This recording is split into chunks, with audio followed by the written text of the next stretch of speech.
This is Professor Michael Chapman. I'm one of the most experienced IVF doctors in Australia. I believe that an important part that I can contribute is to educate patients in relation to fertility, infertility, and all that involves. These series of podcasts help to educate you. I hope they are helpful to you. If you wish to know more, however, I'm more than happy to have you contact me via email, which is profmchapman@gmail.com, or make an appointment to see me on 9138 4222.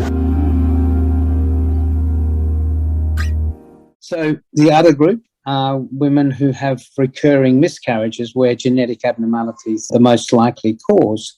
And so by putting back a euploid embryo, once it takes, its miscarriage rate is less than 3%, compared with the background rate in a 40-year-old, which is about 1 in 4, 25%. So it certainly can be used in the recurrent miscarriage group of patients. So that's what we call aneuploidy screening. PGTA is its current acronym. There's also something called PGTM. So there are conditions that we carry, genetic conditions, where they are due to a single mutation of a gene, and the parents can be carrying that gene.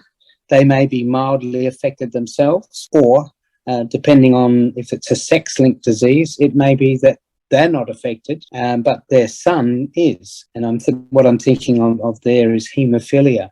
Women don't suffer, but if the male has that gene, then they will get the bleeding disorder haemophilia. We can actually identify that specific gene in an embryo, and so not put back that embryo. We can also sex the embryo, and what that means is that if there's no possibility of an unaffected embryo, that all of them have that mutation, we put back a girl, because at least we know that she's not going to be a sufferer. She will be a carrier, but she's not going to be a sufferer. So these are the sorts of things that almost every day something new comes up in relation to the screening that we can achieve on these embryos. But it's not for everybody, and up to a point, I think, the Americans have gone overboard with the use of it. It's unclear how many embryos they're actually wasting by doing PGT unnecessarily. Because when we freeze and thaw the embryo and biopsy it, as I said earlier, there is a 2 or 3% chance of